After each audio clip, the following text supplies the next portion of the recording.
স্বরাষ্ট্র উপদেষ্টা lieutenant general অবসরপ্রাপ্ত মোহাম্মদ জাহাঙ্গীর আলম চৌধুরী বলেছেন, হযরত শাহজালাল আন্তর্জাতিক বিমানবন্দরের কার্গো ভিলেজে অগ্নিকাণ্ডের ঘটনায় তদন্তে 4টি দেশকে আমন্ত্রণ জানানো হয়েছে। এই অগ্নিকাণ্ডের ঘটনায় কোনো অব্যবস্থাপনা ছিল কিনা সেটি খতিয়ে দেখতে ইংল্যান্ড, অস্ট্রেলিয়া, চীন ও তুরস্কের বিশেষজ্ঞরা আসবেন। তারা তদন্ত করে কারণ ও দায় নির্ধারণে সহায়তা করবেন। এই অগ্নিকাণ্ডের ভিতরে যদি কোনো অব্যবস্থাপনা থাকে, এই জন্য আমরা 4টা দেশের তাদের স্পেশালিস্ট আমরা আনতে চাচ্ছি। তারা একটা ইনভেস্টিগেশন করে কারণটা কি এবং কে দায়ী এটা তারা বের করতে পারে।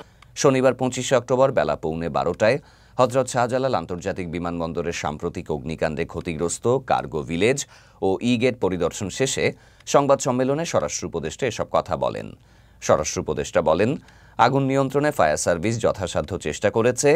ফায়ার সার্ভিস ফেইল করেনি। তারা সময়মতো ঘটনাস্থলে পৌঁছে আগুন নেভাতে কাজ করেছে।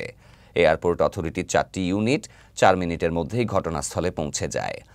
দুর্ঘটনা এটা 5 মিনিটের ভিতরে তো যে তাদের 4টা ইউনিট আছে, আমাদের এই অথরিটি এই 4টা কিন্তু চলে আসছে 4 মিনিটের ভিতরে। ফায়ার ব্রিগেডের যে ইউনিটগুলি আছে, একটা হলো 15 নম্বর সেক্টরে, আপনারা জানেন যে দিয়াবাড়ি গেটের ওখানে, এইগুলো 20 মিনিটের ভিতরে চলে আসছে। ফায়ার ব্রিগেডের ইউনিটগুলো 15 থেকে 20 মিনিটের মধ্যে আসে। আগুন দ্রুত ছড়িয়ে পড়ে কারণ ওই জায়গায় খাদ্যপণ্য বেশি ছিল, কেমিক্যাল নয়। তিনি আরও বলেন, বিমানবন্দরে ইলেকট্রনিক গেট স্থাপন দ্রুত চালুর বিষয়ে আলোচনা চলছে। এছাড়া রেমিটেন্স যোদ্ধাদের পাসপোর্ট সংক্রান্ত ভোগান্তি কমাতে সরকার পদক্ষেপ নেবে বলেও আশ্বাস দেন তিনি।